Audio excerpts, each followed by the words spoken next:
We're going to open it to the floor. We have about 10 minutes. Unfortunately, that's all we have time for. As usual, we're a little pressed. So I'm going to ask for any questions and comments. We'll take a few if you want to say your name and if you represent an organisation. And then I'll give it back to the Minister and to Louise. Any questions? We have some roving mics at the back. Any questions or comments? People are just blown away, I think. Eleanor. I stand up as well, okay. Well, first of all, thank you, Anne-Marie and Louise. Sorry, excuse me.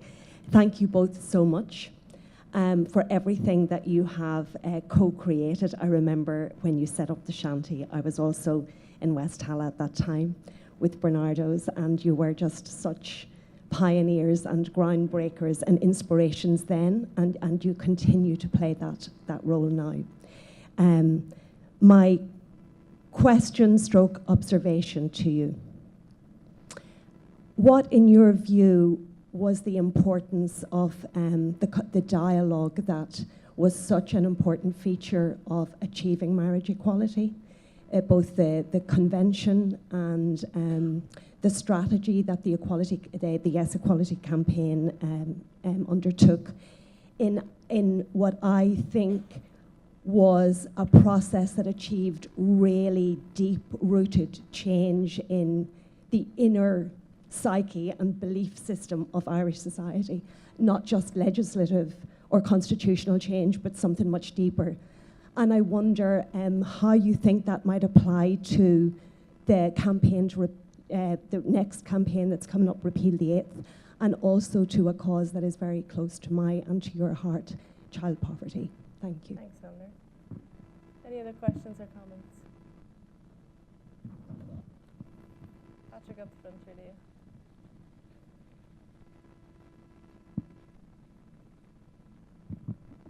Thank you. Patrick Corrigan from Amnesty International in Northern Ireland and part of the Love Equality campaign for civil marriage equality north of the border. Again, first of all, thank you. I think the vision that you set out those decades ago and have sort of brought so many people in behind you and to stand alongside you and to march that journey to the 23rd of May last year, truly inspirational. Certainly inspired and gave a turbo boost to our campaign in Northern Ireland. We now have huge public support for what we're asking for. We still have some political hurdles to overcome. What thoughts or reflections do you have for us about winning that battle in Northern Ireland? Thank you. What, time for one more? Okay, I'll go back. Who would like to respond? Sorry, I'll stand up. My name is Rachel. So this is more just a comment, a bit of feedback. Thank you very much. And just to mention, I have two sons, 18 and 20. And the day of the marriage referendum, they're half French. And I always kind of suspected they would prefer to be slightly more French and very intolerant of Irish society. So I always kind of suspected, I was like, okay, I'm clearly the losing side here. But they said to me it was the proudest day in their lives when it passed. So I just wanted to pass that on. Thanks, Rachel. And Louise, would you like to come around the narrative and the dialogue? Yes, well, just on the first question, what struck me in your question was the word dialogue. And what would come to me from that was, as is said and is true, to really have a dialogue, at the heart of that is love. To really dialogue with somebody, it's all about love. And so that would be just, I think, a mark of what went through that campaign. Katherine and I campaigned in West Tala, but there was such respect that I do think marked that period. There was no fighting in doorways. There was a respect. There was that expression of love. There are many stories that could be told about that. This is not the time. But thank you for that question. And I think to engage any campaign is to hold at its heart love in the dialogue. I can, do you want to respond to any of the other? Okay. Okay. Thank you for all those questions. And actually, I can start where Louise has just finished there, is, that we often sit around now and say, well, what really made the magic? I don't know. It's in every country or jurisdiction.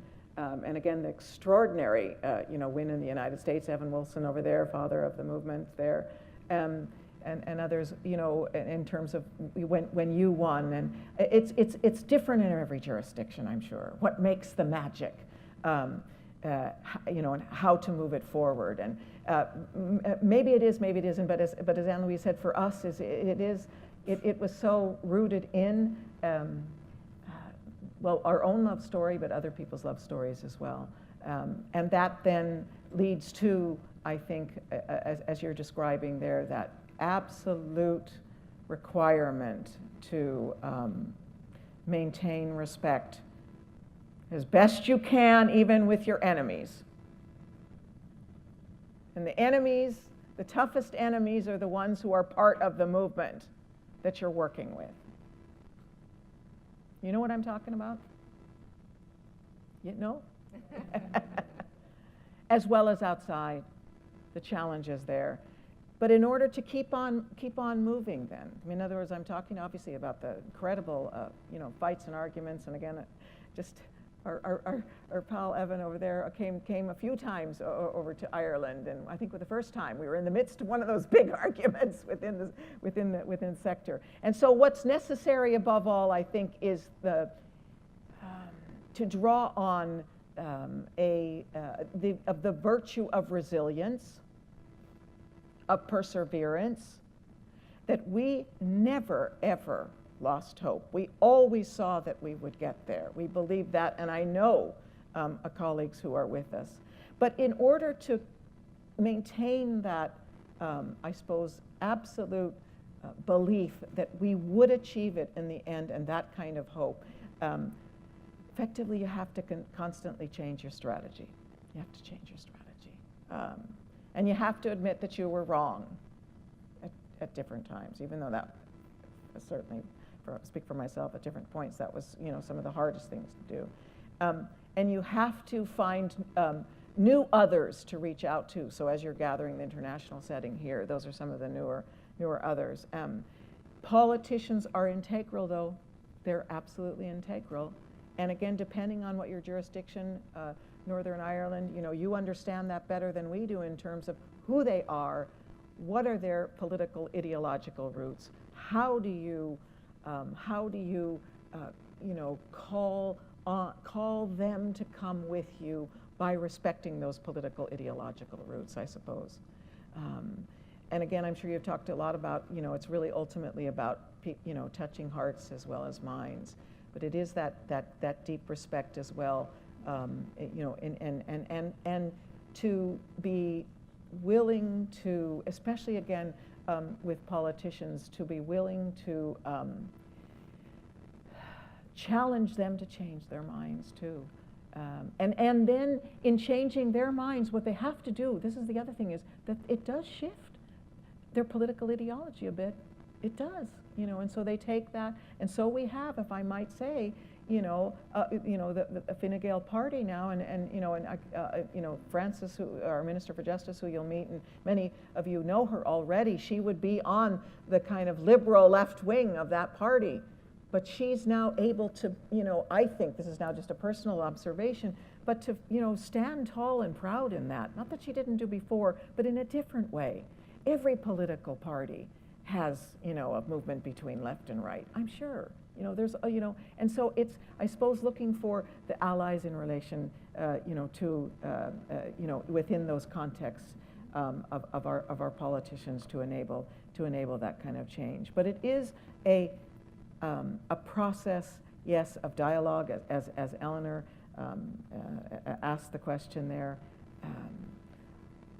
It is an on and again, yes, equality, the extraordinary, the conversation, that is both what we did as well as a metaphor. It's a metaphor, the conversation and the need for absolute respect in the conversations, even if in order to respect, sometimes you have to just walk away and say, I'll be back tomorrow or the next day or the next day. So what we're talking about here, I think, is a lot of I know you've been looking at, do you want to say some more? You've been looking at the kind of, strategies and social media and all the different things that are part of the campaign, but I suppose what we're talking about is maybe really more some of the ways of being.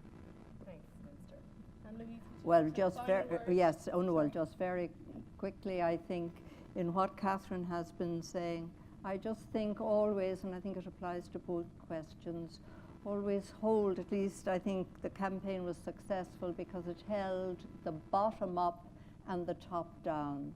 You can't exclude that interconnection just to have a groundswell of support for something and just a kind of ignoring politicians, etc., and I think that was done very well.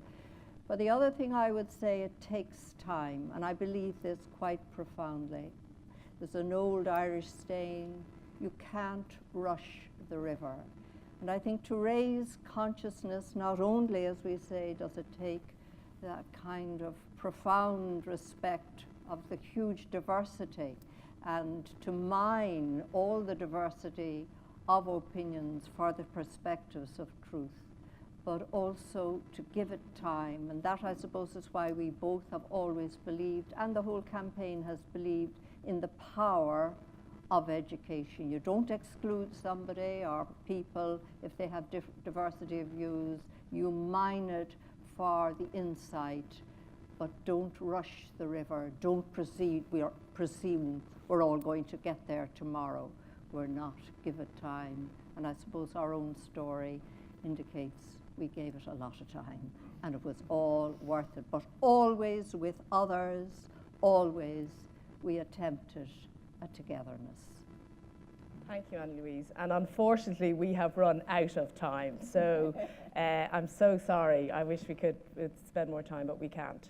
So coffee break now, and we'll ask you to come back for 12. Once again, a fantastic, sorry, 11. I just thought I'd see if Carl was awake. We'll come back at 11. So a massive, massive round of applause for these fantastic women.